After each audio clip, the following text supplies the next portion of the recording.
ত্রয়োদশ জাতীয় সংসদ নির্বাচনে প্রার্থীদের মধ্যে আজ প্রতীক বরাদ্দ করবে নির্বাচন কমিশন। নিজ নিজ নির্বাচনী এলাকার রিটার্নিং কর্মকর্তার কার্যালয় থেকে প্রতীক বরাদ্দ নেবেন প্রার্থীরা। প্রতীক পাওয়ার পর আগামীকাল বৃহস্পতিবার থেকেই আনুষ্ঠানিক প্রচারণায় নামবেন প্রার্থীরা। ভোট গ্রহণ শুরু হওয়ার 48 ঘণ্টা পূর্ব পর্যন্ত নির্বাচনী প্রচারণা করা যাবে। বিরতিহীনভাবে ভোট গ্রহণ অনুষ্ঠিত হবে 12 ফেব্রুয়ারি সকাল 7:30টায়, চলবে বিকাল 4:30টা পর্যন্ত। ব্যালট পেপারের মাধ্যমে স্বচ্ছ ব্যালট বাক্সে ত্রয়োদশ জাতীয় সংসদ নির্বাচন ও গণভোটের ভোট গ্রহণ অনুষ্ঠিত হবে। ব্যালট পেপারের মাধ্যমে এই নির্বাচনে দেশের প্রায় 12,77,00,000 ভোটার তাদের ভোটাধিকার প্রয়োগ করবেন।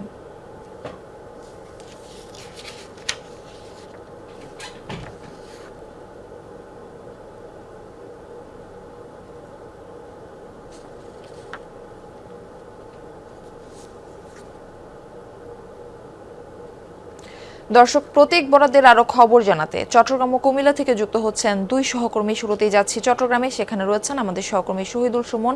সুমন, প্রতীক বরাদ্দের কার্যক্রম কখন থেকে শুরু হওয়ার কথা রয়েছে?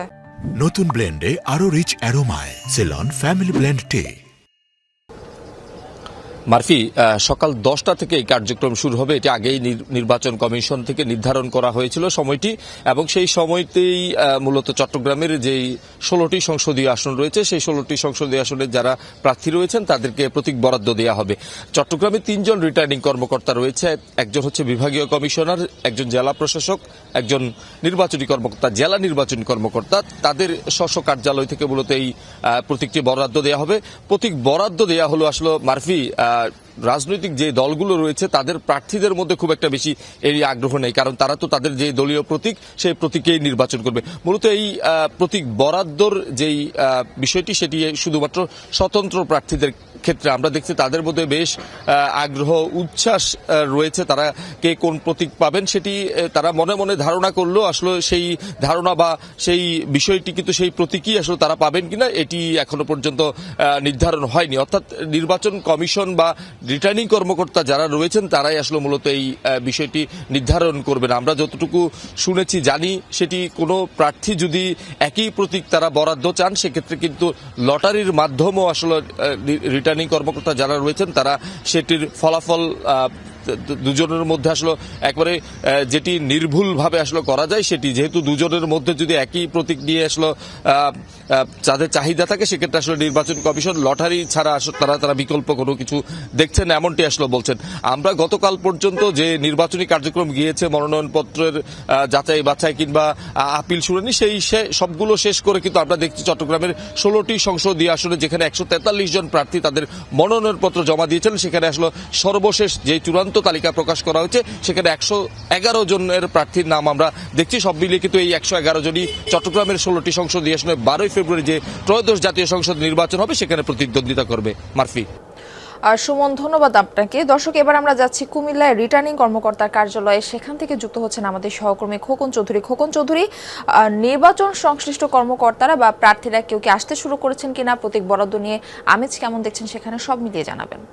মারফি, আপনি জানেন যে আসলে দীর্ঘ প্রতীক্ষার পর কিন্তু ত্রয়োদশ জাতীয় সংসদ নির্বাচনের প্রতীক বরাদ্দের আজকে দিন, সেই দিনটিকে আসলে সবাই অপেক্ষায় রয়েছেন। যারা বিশেষ করে প্রার্থী রয়েছেন তারা আসলে নিজ নিজ প্রতীক সংগ্রহের জন্য। তবে আমরা রিটার্নিং কর্মকর্তার সঙ্গে কথা বলে যেটা জেনেছি এখানে কিন্তু আসলে সকাল 10টা থেকেই প্রতীক বরাদ্দের কাজ শুরু হবে। এখন পর্যন্ত কিন্তু যারা প্রার্থী বা কিংবা তাদের লোকজন কিন্তু এখনো রিটার্নিং কর্মকর্তার অফিসে আমরা দেখতে পাইনি। অর্থাৎ হয়তো 9টার পর থেকে আসলে মানুষজন আসতে শুরু করবে এবং তাদের কাঙ্ক্ষিত প্রতীক যে বরাদ্দের কাজটি 10টা থেকে শুরু হবে। তো এখন পর্যন্ত কিন্তু কুমিল্লায় যে 11টি সংসদীয় আসন রয়েছে এখানে কিন্তু মোট 80 জন প্রার্থী এ পর্যন্ত যাচাই বাছাইয়ের পর বৈধ বলে ঘোষণা হয়েছে এবং 2 জন প্রার্থী কিন্তু আজকে ঢাকায় শুনানি রয়েছে। সেই শুনানিকে নিয়েও কিন্তু আসলে কুমিল্লায় যে রয়েছে অর্থাৎ কুমিল্লা 4 এবং কুমিল্লা 10 আসন সেখানকার যারা বিএনপির সমর্থকরা রয়েছেন তারা কিন্তু আসলে উদ্গ্রীব রয়েছেন। অর্থাৎ এই নির্বাচনকে ঘিরে কিন্তু আছে সকলের মাঝে আসলে দীর্ঘদিন পর কিন্তু আসলে ভোট দিতে পারার একটি আনন্দ প্লাস একটি ভোটের আনুষ্ঠানিকতা শুরু হতে যাচ্ছে সেটি নিয়ে কিন্তু আসলে মানুষের মধ্যে বেশ আগ্রহ আমরা দেখতে পেয়েছি। তো 10টা থেকে প্রতীক বরাদ্দ হলে এরপর বিশেষ করে যারা স্বতন্ত্র প্রার্থী রয়েছেন তাদের ক্ষেত্রেই কিন্তু আসলে এখানে চাপ পড়বে বলে আসলে রিটার্নিং কর্মকর্তার পক্ষ থেকে আমরা যতটুকু জানতে পেরেছি। তো 10টার পর পর্যন্ত কিন্তু আসলে আমরা অপেক্ষায় রয়েছে এখন কি হয়। মারফি। খোকন চৌধুরী, ধন্যবাদ আমাদের সঙ্গে যুক্ত হবার জন্য।